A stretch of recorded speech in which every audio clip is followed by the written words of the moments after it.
falen cɛ muso denmisɛn makɔrɔba Mali kɔnɔ fɔ Mali kɔ kan donc an b'a yira la k'a fɔ nin wagati in na donc a bɛ ka Andal Media TV donc maintenant a bɛ k'o de filɛ nin wagati in na plus précisément a ka émission man di ni an ko a ma Andal Sar Beji donc Andal Sar Beji ale ye émission min n'an bɛ wele bila artistes ma chaque fois pour que u bɛ se ka jigin cogo min ni min kɔnɔma don donc maintenant u bɛna jigiya donc k'a ka bebedeni wolo parce que kuma caman bɛ artistes caman kɔnɔ k'a fɔ mais fɔyɔrɔ ka dɔgɔ u bolo donc maintenant ni jamukan in bɛna kɛ sababu ye ka se ka chance di artistes caman ma pour que u bɛ se ka den a bɛ se ka na diɲɛ kɔnɔ cogo min na donc o kɔnɔna la an b'a yira la k'a fɔ ko ani an balima dɔ bɛ ɲɔgɔn fɛ bi ale ye artiste ye donc artiste min don bon ni ye mɔgɔw ɲininka en général u b'a fɔ artiste u b'a résumer k'a kɛ dɔnkilidala dɔrɔn ye donc dɔnkilidala dɔrɔn tɛ artiste suguyaw ka ca mais n'ala sɔnna ma an tɛna an da don a la k'a fɔ artiste sugu min don n'i ye kuma d'a yɛrɛ ma a bɛna a yɛrɛ présenter a bɛ baara sugu min kɛ n'ala sɔnna ma a bɛ n'o kɛ donc k'a fɔ aw bɛɛ lajɛlen aw bisimila aw ka émission mandi kɛnɛ kan Andal Sar Beji donc ɲani an ka don jama kɔnɔ toujours an b'a yira la k'a fɔ mɔgɔ e de bɛ fɛ ka émission in sponsoriser ou bien e bɛ fɛ ka kɛ émission in partenaire ye soit i bɛ fɛ ka fana ka image associer émission in na donc an b'a fɔ dɔrɔn i k'an contacter numéro min bɛ tɛmɛ émission bɛ ka tɛmɛ Jabarani dugumala la sisan donc a bɛ se ka yen lajɛ n'ala sɔnna ma a bɛ contact ta yen a b'an contacter an bɛ ɲɔgɔn sɔrɔ an bɛ se ka ko caman sigi ɲɔgɔn kan ni ala sɔnna ma donc sans plus tarder an b'a essayer ka gɛrɛ an ka invité la donc a b'a essayer ka présenter na folikan daminɛ min b'a bolo yanni an ka don baara kɔnɔ Wan Pago t'es calme oui Hervé ça va mais à la tanu Moro les yeux ouais ça va Dieu merci et la journée comment ça a été ouais bon ça a été bien passé alhamdulillah ok alhamdulillah donc an bɛ kuma daminɛ di ma kuma folikan min b'i bolo fɔlɔ ka di an filɛbagaw bɛɛ lajɛlen ma nin wagati in na Andal Media TV sanfɛ alhamdulillah rabbil alamin jɔn ka kuma daminɛ an bɛ ala fo ka tanu ale mun sɔnna an ka sigi nin kɛnɛ in kan ka baro ɲɔgɔn ye donc an bɛ ala fo ka wale ɲuman dɔn ka Andal Web TV ka baarakɛla bɛɛ fo olu mun sɔnna ka déplacer ka na yan donc an ka baro ɲɔgɔn fɛ o diyara n ye o kɔfɛ n bɛ foli di n jɛɲɔgɔnw ma ka foli di n somɔgɔw ma foli di maa ye de bɛ k'i seko kɛ pour que Mali art a ka taa ɲɛ foli b'i ye donc Hervé ye folikan ye ka di bɛɛ ma ok m'a dɔn nin wagati in na an filɛlibagaw bɛɛ lajɛlen folikan minɛ Maro yɛrɛ fana ka foli belebele bɛ ye nin wagati in na donc o kɔfɛ sisan an b'a essayer k'an ka question minɛni dayɛlɛ donc ka don baara kɔnɔna la donc an bɛna ɲininkali fɔlɔ min tɛngɛ One Pac la sisan o tɛ dɔwɛrɛ One Pac tɔgɔ a jamu a sigilen don yɔrɔ jumɛn ani a ka baara ye min ye donc a k'a da don a la k'o fɔ an ye fɔlɔ Hervé One Pac moi c'est à l'état civil Ousmane Traoré j'habite à Niamakoro n ye Niamakoro ka de n wolola Niamakoro n mɔna Niamakoro n ye n ka fɛn bɛɛ kɛ Niamakoro n ye beatmaker ye bon n ye artiste ye n ye beatmaker ye parce que n'i ko artiste bi mɔgɔw b'a kɛ minnu bɛ dɔnkili ta micro ta dɔrɔn ka dɔnkili da donc olu dɔrɔn tɛ artiste ye artiste n'i ko artiste a bɛ komi ni i ko monde kɔnɔna la quoi n'i ko monde i b'a dɔn continent b'a la donc pays b'a la donc n'i ko artiste dɔrɔn donc o y'i kelen k'a fɔ ko monde de quoi donc a tigɛlen don donc bɛɛ n'i ka baara parce que mɔgɔw n'i kɔni ko artiste bibi na Mali kɔnɔ dɔrɔn bɛɛ b'a kɛ dɔnkilidala de donc f'u ka faamuya k'a fɔ dɔnkilidala dɔrɔn tɛ artiste ye beatmaker ye artiste ye cɛmifɔla ye artiste ye dɔnkilidala ye artiste ye dessinateur ye artiste ye c'est à dire a baarakɛbaga ka ca bon o bɛɛ de faralen ɲɔgɔn kan fɔli de ma ko artiste Hervé ok One Pac faamuyaliba sɔrɔla la donc maintenant an bɛna essayer sisan nɔ parce que an yɛrɛ b'a dɔn k'a fɔ i bɔra k'i tɔgɔ yɛrɛ fɔ an ye sisan mais bɛɛ b'i dɔn One Pac de la One Pac yɛrɛ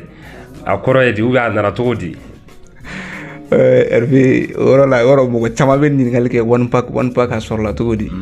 Hervé fin 2009-2010 bon o y'a sɔrɔ an bɛ 9e na donc a waati dɔnkilidalaw bɔlen don bɛɛ b'a fɔ ne ye Wani donc ne de karisa ye bɛɛ bɛ tɔgɔnin dɔ da i yɛrɛ la quoi bon donc ne nana ta k'a lajɛ i b'a dɔn mɔgɔw bɛ min fɛ ka caya o man ne quoi moi je voulais être distinct c'est-à-dire ka bɔ tɔgɔ la quoi voilà donc ne ye n sigi ka miiri i mana miiri tɔgɔ la i bɛ taa sɔrɔ o bɛ dɔ bolo bon o olu man ne quoi donc ne de ye n sigi k'a lajɛ tɔgɔ la don la ne bɔtɔ ekɔli la sotarama dɔ de tɛmɛna ne la a sɛbɛnnen b'a kan ko Depac ne ye miiri Depac bon o y'a sɔrɔ Tupac dessin b'a kan fularini b'a kunna quoi donc ne ko Depac donc ne nana commencer ne ye Depac fɔ ne nana so kɔnɔ j'ai demandé un grand frère n ko Depac ne ye Depac ye bi n ko Depac kɔrɔ a ko c'est un chanteur américain donc ko rappeur ba de don Amérique a cogo de ko Tupac Deepak tɛ ko Tupac de don ne ko Tupac ne fana inspiré o yɔrɔ la n ko Tupac bon comme tɔgɔ in Tupac ale ye Tupac ye ne fana ye Debo ye k'a kɛ Impact ye donc One Pac nacogo bɛɛ de filɛ nin ye. One Pac donc y'a fɔ sa créativité nana ni yɛlɛma in bɛɛ donc de Tupac maintenant One Pac ka bɔ Deepak la ka na Impact la tuma dɔ an filɛlikɛbagaw ye faamuyaliba sɔrɔ nin fɛnɛ la sisan k'a yira mɔgɔw la fana an bɛ One Pac record studio de kɔnɔ donc komi u yɛrɛ ɲɛ b'a la cogo min na Igaraw yɛrɛ bɛ yen cogo min donc maintenant an b'i fo dan tɛ foli min na kosɛbɛ donc toujours an b'a essayer k'an ka question minɛni dayɛlɛ donc n'a y'a dayɛlɛ ni sen an bɛna question min d'i ma nin fɛnɛ ka fari dɛ. A bɛ ɲa. Ok donc la question était dɔwɛrɛ sisan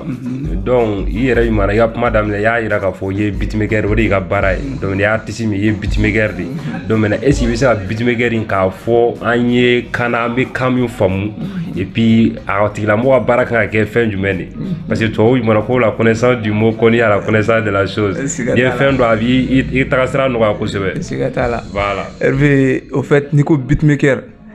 Un beatmaker, c'est un nom anglais, au fait. Beatmaker. Parce que beat est folicani. Donc, makers, en anglais, to make, ça c'est faire quoi, to make. Fabriquer. Donc, maker, ça c'est un fabricant. Donc, beat fabricant. Beat fabricant, mais en anglais, à fomandi quoi. Donc, au début, nana beatmaker. Donc, beat est de folicani, me faut. Dongli kɔrɔ bon farafinna an bɛ min ye i t'a sɔrɔ ni mɔgɔ min na dongli da balani fɔla bɛ na guitare fɔla bɛ na piano fɔla bɛ na dumun fɔla bɛ na bɛɛ bɛ ɲagami ɲɔgɔn na bɛɛ b'i ta fɔ i dama quoi donc beatmaker de bɛ na ale bɛ ordinateur sigi dɔrɔn donc ale bɛ nin bɛɛ ka baara fara ɲɔgɔn kan ale kelen de bɛ nin bɛɛ kɛ a yɛrɛ b'a ka tamani fɔ a yɛrɛ b'a ka piano fɔ a yɛrɛ b'a a ka percussion kɛ min y'a ja a b'o don a la min kan ka k'a la a b'o bɔ a la donc beatmaker en un mot a bɛ komi tubabu fɔlikɛla min bɛ tubabu fɔli bɛɛ kɛ ɲɔgɔn fɛ quoi o de ye beatmaker ye en résumé. Ok donc aw yɛrɛ bɔra ka ni explication brillante in yɛrɛ mɛn sisan donc ni an dal sar bezi ta o kɛ man di ka nin mɛn dɛ ka nin décortiquer ta caman mɛn ko beatmaker u t'a dɔn k'a kɔrɔ ye fɛn min ye vraiment merci beaucoup One Pac parce que an tɛ nin mɛn yɔrɔ caman na vraiment non nin diyala an ye kosɛbɛ maa dɔn nin bɛna mɔgɔ caman fɛnɛ permettre k'a dɔn beatmaker yɛrɛ ka baara ye fɛn min ye k'a dɔn k'a fɔ dɔrɔn tubabu fɛn fɔlifɛn de don tubabu ka fɛn don donc a bɛ fɔlifɛn bɛɛ lajɛlen fara ɲɔgɔn kan donc mais mɔgɔ kelen de bɛ nin bɛɛ fɔ ok vraiment nin jaabi fɛnɛ diyara an ye kosɛbɛ donc an b'an sɛnsɛn toujours donc k'a yira mɔgɔw la toujours k'a fɔ ko an bɛ Andarsar BG émission jamukan de kɛnɛ kan donc ni mɔgɔ i bɛ fɛ ka émission in sponsoriser i bɛ se k'an wele ou bien i bɛ fɛ k'i image associer émission in na ou bien i bɛ fɛ ka partenariat kɛ n'an ye émission in na ou bien i bɛ fɛ an ka to ka dédicace k'i ye donc i bɛ se k'an contacter numéro min bɛ ka circuler en bas de l'écran donc pour que an bɛ se ka ɲɔgɔn sɔrɔ cogo min ka kow sigi sen kan donc One Pac halisa an bɛ taa ni ɲɔgɔn ye toujours donc an bɛna ɲininkali min kɛ sisan o tɛ dɔwɛrɛ ye sisan an y'a dɔn i ye beatmaker ye an b'a dɔn kɔni mansɔn kɔni i tɛ to sunɔgɔ la dɔrɔn mansɔnya kalan ka jigin i kan o tɛ kɛ kɔni f'i k'a kalan dɔɔni donc e kɛra beatmaker i ye beatmaker i y'a kalan cogo di ou bien i y'a kalan i yɛrɛ ou bien mɔgɔ de y'i dege ou bien i taara a école de la. Bon Hervé o yɔrɔ la i b'a dɔn diɲɛ mɔgɔ hali ka dumuni kɛ a ka gɛlɛn diɲɛ fɛn bɛɛ ka gɛlɛn bon a bɛɛ la i b'i dege de ani a caman baara yɛrɛ kɔni caman na n'a kanu b'i la donc i bɛ se ka nɔbɔ o ko la quoi u yɛrɛ b'a fɔ ko kanu b'i la i bɛ nɔbɔ o la le beatmaking j'ai commencé en fin 2009-2010 fin 2009-2010 donc à sɔrɔla j'ai un grand frère il s'appelle Labas Traoré big up belebele b'a ye donc ale de nana un jour a nana so o y'a sɔrɔ ne papa olu ka bureau la u ye ordinateur dɔ d'a ma un ordinateur portable bon ale tun bɛ logiciel in dɔn FL Studio donc ale ye FL Studio kɛ levier ka machine na ka na n'a ye so kɔnɔ donc ani n grand frère wɛrɛ bɛ so kɔnɔ yan parce que lui ale ye n cousin de ye donc an tɛ villa ɲɔgɔn kan quoi donc ale de cira ka na ni ordinateur ye donc a nana sɔrɔ ne yɛrɛ frère de sang bɛ yen Seydou Traoré donc big up b'a yɛrɛ ye donc a ye ordinateur fɛnɛ ka d'ale ye donc u tora ɲagami na ne nan'u sigilen sɔrɔ a kunna donc ne ye FL logo ye FL icône pomme de do quoi a icône ye pomme de donc a waati y'a sɔrɔ ordinateur la jeux bɛ yen Zuma ni fɛn ninnu bɛ yen i b'a dɔn anw mɔgɔ denmisɛnnin dama salen don jeu ko de la donc ne ye pomme ye dɔrɔn ne ko n ko kɔrɔkɛ n ko cɛ n ko nin jeu in bɛ sɔn ka diya dɛ a ko jeu jumɛn ne ko n k'a tɛ ne yan ko jeu jumɛn ne ko jeu filɛ nin ye a tora munnu na ale ma jouer a ko ay flèche souris da jouer ni bɛɛ kan ne ko n ko olu si tɛ n ko pomni ne ko don ayi ko ne ka n to yen ko ne ye biti dilan logiciel de ne ko n biti dilan logiciel n ko biti kelen kelen in dilan nin ko awɔ bon o yɔrɔ bɛɛ Hervé fɛn kanu donna ne la bon ne y'a ɲininka sisan n ko n kɔrɔ n k'a bɛ kɛ cogo di a ko sisan kɔni a ko baara de wulila parce que k'ale yɛrɛ kɔni y'a ye ale bɛ don a kɔnɔ ale yɛrɛ fɛnɛ tɛ foyi dɔn a la ayiwa parce que ale donna ka fɛn dɔw ɲagami ɲɔgɔn na ne yɛrɛ sɔnna ne ko non n ko kɔrɔkɛ b'a dɔn n ko mais n ko kɔrɔkɛ bɛ fɛ ka dabiri ne da la de quoi ja ale yɛrɛ fɛnɛ t'a dɔn donc de là ne kɛra n donna a domaine kɔnɔ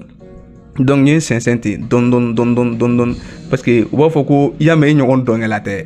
i sen fila de bɛ duguma parce que i y'a mɛn i ɲɔgɔn beatmaker tɛ ordinateur de b'i bolo bon en ce moment ordinateur tɛ ne bolo ne t'a dɔn ne bɛ ordinateur sɔrɔ cogo min na bon ne kɔni ko fo n fɛnɛ ka kɛ biti dilanna ye n ko fo ne fɛnɛ ka nɔbɔ ko in na de bon donc ne ye n sigi ka miiri ne bɛna ordinateur bɔ min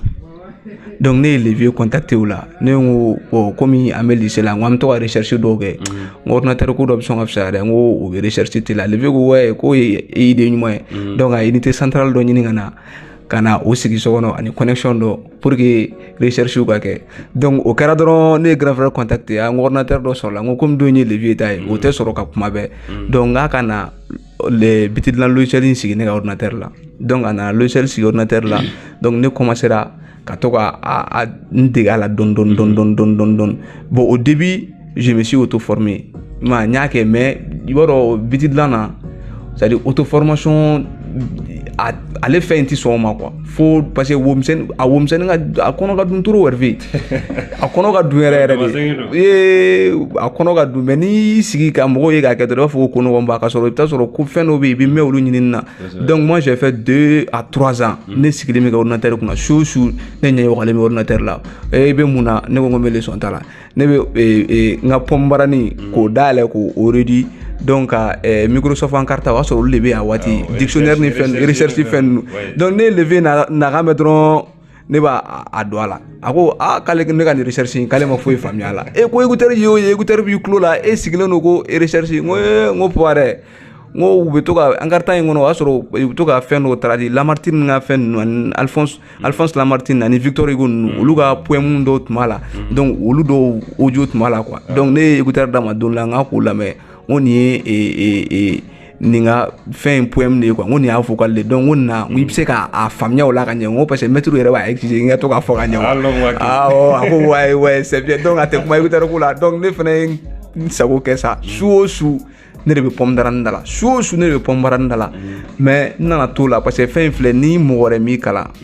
i t'a ɲɛ sɔrɔ quoi donc 2010 2011 2012 2013 ne y'o bɛɛ kɛ ne bɛ ka n yɛrɛ former Hervé i b'a dɔn ne ka biti fɔlɔ ye fɛn fɔ ale ko kaca bum bum ale Hervé ne ka biti fɔlɔ de fɔ mais ne kɔni t'a dɔn ne y'a enregistré cogo mɔgɔ bɛ ci o kan fɛn tɛ tɛmɛ seconde fila kan kaca bum bum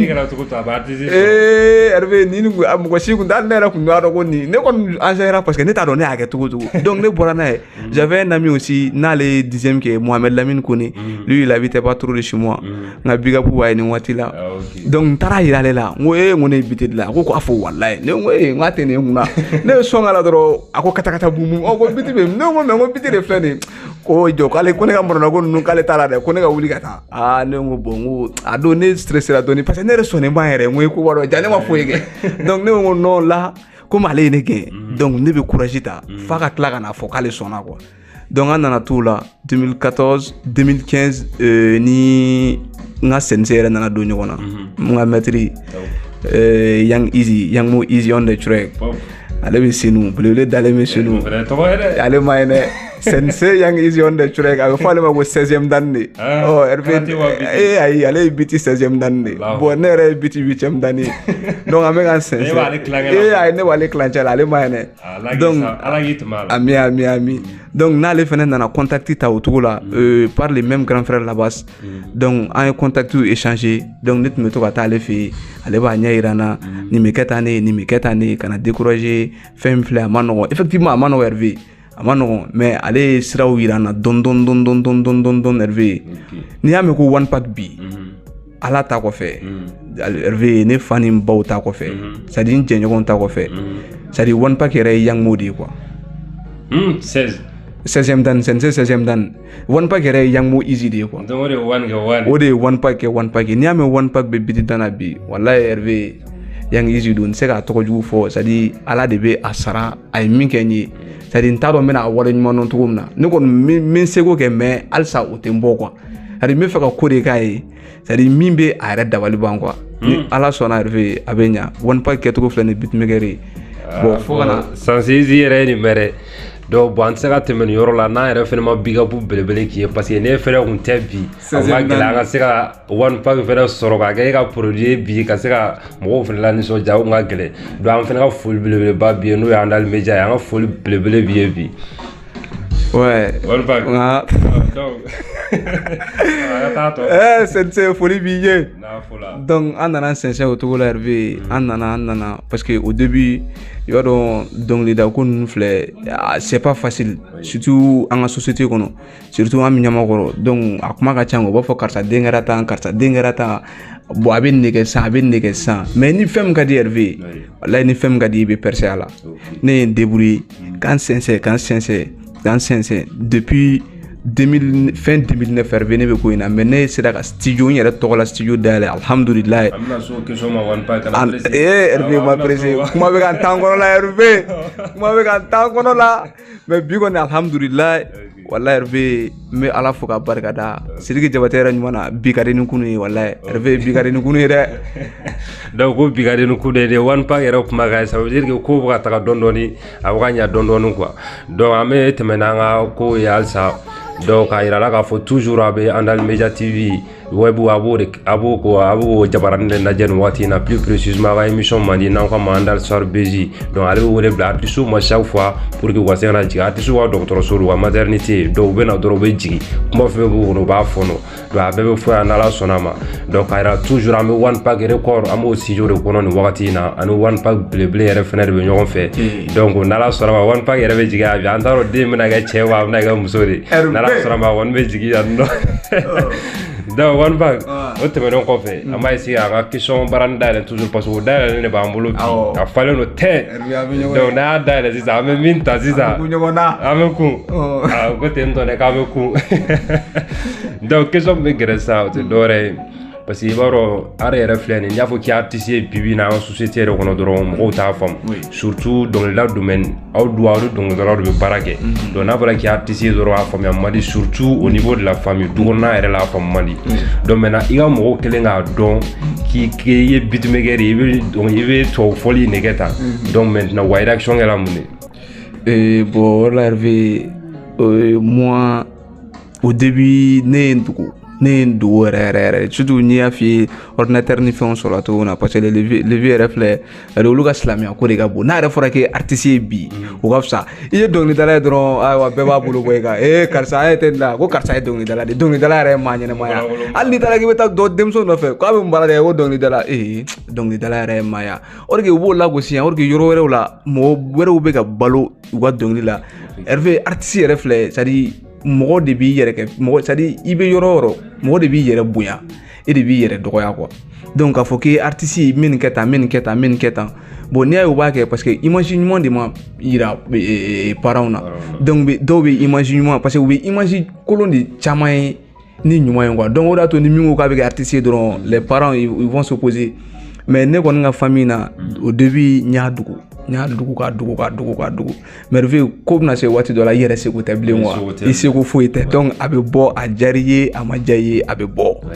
donc an nana n kɔni ye n sɛnsɛn k'an dogo n tora an ka dogoli la sa one pack records ko ni dɔnkili ɲɛna o yɛrɛ ɲɔgɔnna ni dɔnkili ma dɔrɔn one pack records on the beat n ko ni one pack petit frère bɛ tile k'a fɔ so kɔnɔ denmisɛnninw one pack records on the beat a tɔ nana kɛ u bɔra a kalama sa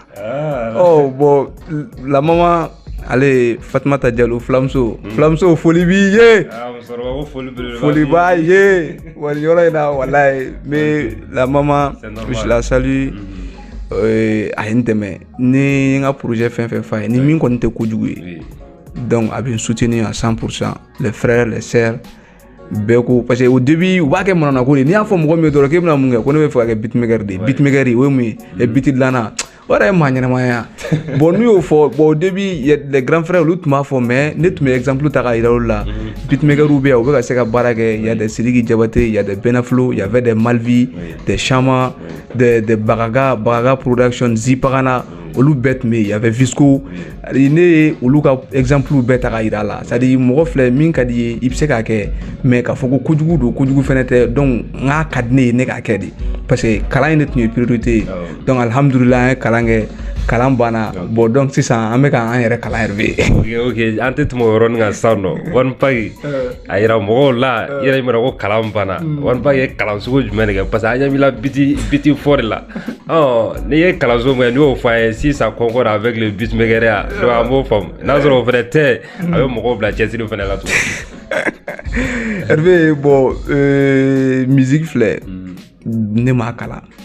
ni ko m'a kalan c'est à dire inaw bɛ yen conservatoire bɛ yen ka taa k'a fɔ ko b'i kalan de n bɛ fɛ ka nin kɛ tan n bɛ fɛ ka nin kɛ tan moi j'ai pas fait ça ne université de kɛ moi j'ai fait la FLESEL la faculté des sciences et des lettres et des sciences du langage FLESEL a bɛ Kabala san actuellement o tun b'a fɔ a ma ko Flashy sisan o b'a fɔ a yɛrɛ ma ko ex-Flashy ne ye anglais de kɛ anglais unilingue donc moi j'ai une maîtrise en anglais unilingue depuis 2017. Ah, ma bonne kalama sinon mais bara in daminɛ na anglais de we are together forever ayɛrɛ b'an débrouiller dɔɔni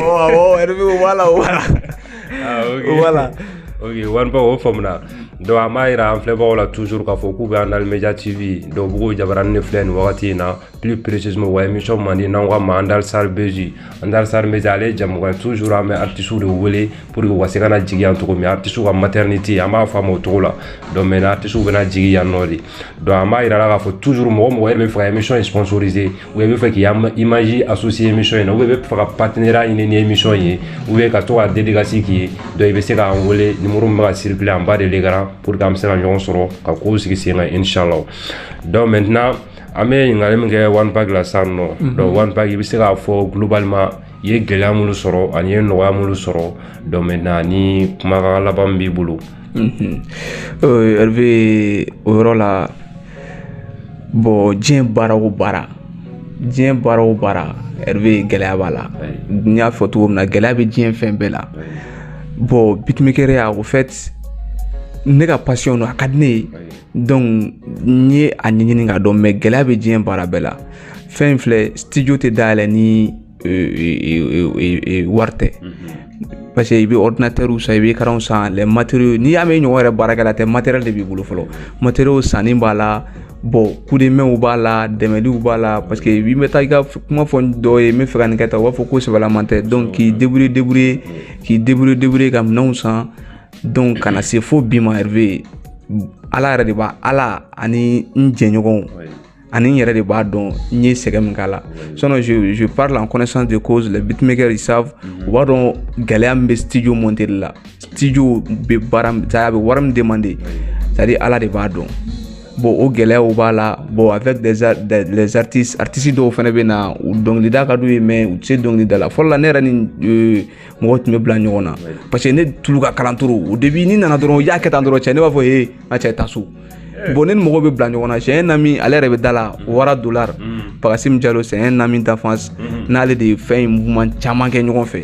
donc ale de bɛ ni n déraillera dɔrɔn ale de bɛ rappeur wele ka bɔ kɛnɛma cɛ n ka cɛ i b'a dɔn ne ka cɛ filɛ One Pac filɛ a ka ko a kun tɛ bɛɛ la bi quoi depuis tile a fari fagalen don donc a essayé ka faamuya quoi mais n bɛ kuma fɛ quoi donc n'o bɔra yen a bɛ ne yɛrɛ wele ka na One Pac i ye jamana baarakɛla de bɛɛ bɛ s'i fɛ yen ni a ma ɲɛ a fɔ a ye karisa a ma ɲɛ nin cogo la i k'i munumunu yan fɛ i ka segin n'a ye tan i k'a kɛ tan a essayé ka kana dimi quoi kana dimi u nana i fɛ yen de baarakɛɲɔgɔnya de don donc a bɛ ban ko bɛɛ bɛ ban donc ne bɛ don ne bɛ n bila calme na parce que au début n'a kun y'a kuma fɔ ne b'a fɔ cɛ ne tɛ foyi kɛ nin yɛrɛ de n'a tɛ se yan donc a ka taa dege donc ale ko fɛn bɛɛ bɛ daminɛ dɔɔni de donc ne kana pɛrɛn o kunna an ka lajɛ ɲɔgɔn ye donc fo bi o gɛlɛyaw b'a la Hervé c'est à dire connaissance ɲiniw domaine b'a la c'est à dire sur tous les niveaux les milieux beatmaking niveau Hervé i b'a dɔn ko in filɛ c'est à dire an tɛ ɲɔgɔn fɛ quoi maliyɛn tɛ ɲɔgɔn fɛ surtout maliyɛn man di ɲɔgɔn ye bon ni ko an man di ɲɔgɔn ye c'est à dire an tɛ ɲɔgɔn minɛ kosɛbɛ quoi bon beatmaker filɛ ale niveau ka jugu a bɛɛ b'i ta de dɔn dɛ mais c'est à dire i mago pour un simple logiciel Hervé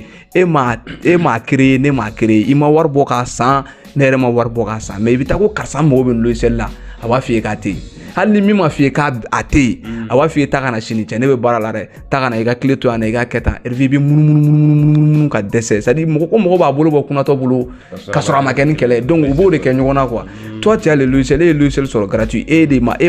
m'a san fɛ e y'a télécharger de i ye logiciel min san an ka kɛ ka n'o di mɔgɔ ma sa n'i ye logiciel télécharger a di karisa ma fɛn ninnu bon olu fɛn ninnu bɛɛ cɛ Hervé a ko ka ca mais sɛgɛn b'a la quoi mais ni fɛn min kɔni ka di Hervé ni Ala ka jɛ i bɛ nɔ b'o la sinon sɛgɛnw kɛra dɛ mais alhamdulilayi bi ka di ni kunu Hervé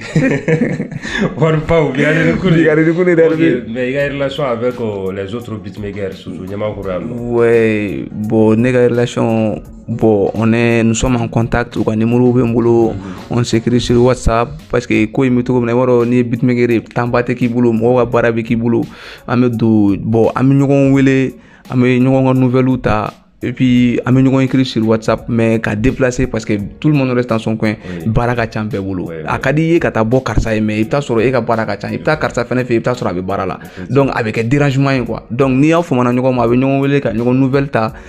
bon olu ko ninnu b'a la sinon Ɲamakɔrɔ yan il y a beatmakeriw bɛ yan n'u bɛ relation na bon avec quartier wɛrɛw la je suis en relation avec Kiswanon des beats bon ni Pizarro bɛ contacter la Soulja Music n'ale fɛnɛ bɛ contacter la donc ni yɔrɔ in na an ka foli bɛ Mali beatmaker bɛɛ Hervé baara in sɛgɛn b'a la mais sanjikɔrɔ wɔsi don quoi artiste de b'a fɔ karisa artiste de y'a mɛn ɲɔgɔn dɔnkilidala tɛ fɔlisen dɔ de b'a kɔrɔ sinon n'i ye fɔlisen bɔ a kɔrɔ mɔgɔw b'a fɔ k'i bɛ kuma la vraiment o yɔrɔ la les gens ont tendance ka ɲinɛ aw kɔ quoi o yɛrɛ y'a to vraiment an y'a kɛ tout possible pour que ka se k'aw fɛnɛ bila valeur la mɔgɔw k'a dɔn n'i y'a mɛn ɲɔgɔn dɔnkilidala tɛ o y'a sɔrɔ fɔlisen duman dɔ b'a kɔrɔ sinon t'i jɔ ten to i ka fɛn dɔ fɔ kɛ n'a bɛ lamɛn a tɛ lamɛn siga t'a la Hervé o yɔrɔ la an bɛ Andal Media fo Andal Media TV Hervé foli belebele bɛ aw ye ka an wele ka pour que an ka sigi ka baro parce que nin yɔrɔ in na an kɔnɔma de bɛ kɛ bon dɔw fana bɛ fɛ ka fɛnw dɔn an na u t'o dɔn la mais à travers nin émission c'est-à-dire u bɛ information dɔn j'invite tout le monde à aller suivre Andal Web TV donc a ka taa followers la a bɛ kibaruyaw bɛɛ sɔrɔ yen Andal Bezi a kibaruya bɛɛ bɛ yen de ka foli d'aw ma Hervé an b'an dɛmɛbagaw fo Hervé an b'an teriw fo Hervé n bɛ Ɲamakɔrɔkaw fo surtout Hervé n bɛ Ɲamakɔrɔkaw fo Hervé One Pac ye Ɲamakɔrɔka de ye ne taara yɔrɔ o yɔrɔ ne ye Ɲamakɔrɔka de ye ne tɛ se ka kɛ foyi ye ni Ɲamakɔrɔkaw tɛ One Pac bi Ɲamakɔrɔkaw de don c'est-à-dire ne Ɲamakɔrɔ ka di ne trop Hervé wallahi e tɛ Ɲamakɔrɔ ka di ne koyi hali ni ye miliyari 100 sɔrɔ i tɛ bɔ yan n bɛ taa min Hervé Ɲamakɔrɔ yɔrɔ bɛɛ ka di Hervé Ɲamakɔrɔ de ka di ne trop wallahi bon il y a des gens u b'u seko kɛ pour que ka Ɲamakɔrɔ lataaɲɛ jeunesse dɛmɛ on les salue il y a Banu le promoteur de la marque Homenu Banu Kone foli b'a ye il y a Bagayogo Service le PDG de Baga Service il y a Jangsis Couture olu bɛɛ b'u ka ca Hervé u b'u seko kɛ pour que Ɲamakɔrɔ ka taa ɲɛ Hervé foli i b'a dɔn Hervé olu ka di ne trop c'est à dire n'i bɛ ka ko kɛ min bɛ Ɲamakɔrɔ lataaɲɛ Hervé wallahi ne sigilen ne bɛ joie moi je suis content quoi bon ne yɛrɛ bɛ yan bi Ɲamakɔrɔ ka artistes bɛ yan bon kuma dɔ la niveau beatmaker c'est à dire dɔnkilida caman bɛ yen denmisɛnnin caman bɛ yen talent b'u la mais u tɛ se ka studio sara bon u tɛ se ka studio sara tɛ mais moyen de déplacement dɔɔni b'u ye quoi donc moi je suis content maintenant Hervé ne nisɔndiyalen don n yɛrɛ kɔrɔ dɔɔni quoi parce que de fait que ne bɛ ka contribuer dɔɔni Ɲamakɔrɔ la k'a fɔ ne bɛ ka baara dɔ kɛ Ɲamakɔrɔ kɔnɔ min bɛ ka Ɲamakɔrɔ bila o to an yɛrɛ ma an yɛrɛ b'o fɔ wallahi donc foli belebele bɛ di yɛrɛ ma parce que ni studio ko a bɛna kɛ sababu ye sisan ka baara surunya Ɲamakɔrɔ artistes la parce que dɔw bɛ sabara don yan u bɛ taa ni ka segin min kɛ f'a bɛ tigɛ ka bɔ u bɛ taa kalabɔ u bɛ taa quartier wɛrɛw la quartier jamanjanw na donc na sotarama passe yɛrɛ tɛ sɔrɔ kuma dɔ moto essence sɔngɔ tɛ sɔrɔ mais ni mɔgɔ sɔrɔla ka hakilina sɔrɔ pour que ka baara nɔgɔya Ɲamakɔrɔ artistes ma donc maintenant an ka foli belebele bɛ ye One Pac an yɛrɛ de ka kan ka nin foli kɛ donc n b'a dɔn ni artistes tɔw ye nin fana u bɛ joie parce que u b'a fɔ tiɲɛ yɛrɛ la One Pac a contribué la Ɲamakɔrɔ fana développement la parce que sigida tagaɲɛ ou bien jamana tagaɲɛ a bɛ dépend bɛɛ de ka kelen ni fila la quoi donc bon sisan an b'a essayer sisan One Pac donc k'i ɲininka ini artistu cɛ parce que aw ka baara kɔni a ye aw ni artistu de bɛ baara kɛ aw n'u cɛla bɛ cogo di an ka mɔgɔw an ka sɔrɔjɛw cɛ de bɛ ninnu ka d'an ye koyi an bɛ biyaba wuli an bɛ tila awɔ an bɛ biyaba wuli studio kɔnɔ kuma la ne yɛrɛ tɛ se an bilen bɔ i ka hadamadenya la an b'olu bɛɛ kɛ awɔ a ye guloki bɔta la yɛrɛ cɛ n tɛ kɛlɛ kɛ o n tɛ kɛlɛ e tɛ na kɛlɛ an bɛ wari de kɔ yɛrɛ bɛ kɛlɛ o tan tɛ donc an bɛ caman ye ɲɔgɔn kunna parce que i b'a dɔn hali ɲi ni nɛn bɛ kɛlɛ c'est-à-dire n'aw bɛ baara ɲɔgɔnya la kuma la a bɛ bɛn kuma la a man di kuma la a ka di kuma la a man di donc compréhension fo a ka ɲɔgɔn faamuya n'i kɛra nin Hervé n'i kɛra jamana baarakɛla Hervé e de b'i kɛ dugukolo ye bɛɛ bɛ tagama i kan parce que n'i y'a ye mɔgɔ min bɛ wuli ka nin sɛgɛrɛ Hervé o yɛrɛ ka fisa i ye fɔlɔ donc n'u nana gɛlɛyaw b'a la certes parce que dɔw bɛ se dɔw tɛ se mais an bɛ ɲɔgɔn dɛmɛ fo ka a dilan ka a ɲɛ Hervé sinon ni artiste ka relation problème foyi t'an ni ɲɔgɔn cɛ n ka mɔgɔw foli b'aw ye ok donc artiste bɛɛ lajɛlen One Pac ka foli b'aw bɛɛ lajɛlen nin wagati in na One Pac cɛ an tɛ se ka taa ten ka sɔrɔ i ma i bolo lamaga an ye dɛ Hervé o de ka di yan kosɛbɛ man ne dɔrɔn o ka di ala an filɛbagaw ye sisan ok fo ka tɛ Hervé an ka mununu ka taa daga kɔnɔ n ka daga kɔnɔ an ka taa tobili kɛ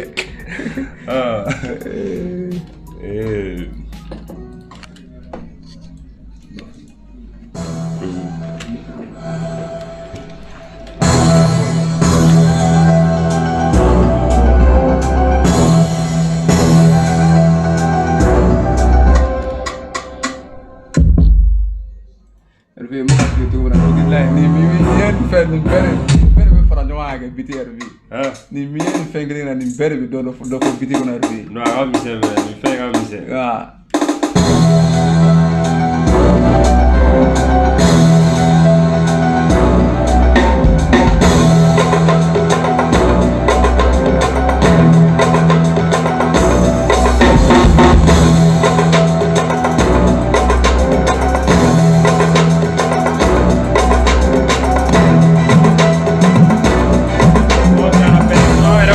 One Pac Record on the beat.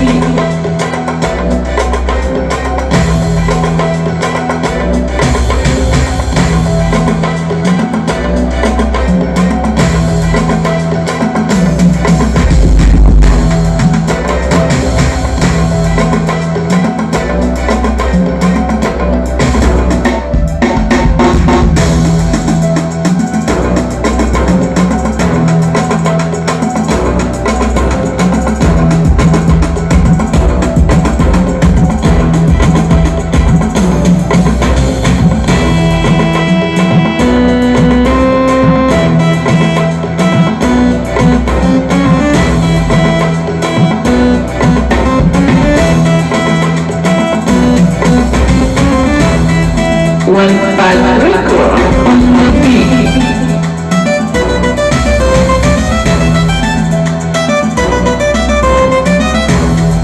One.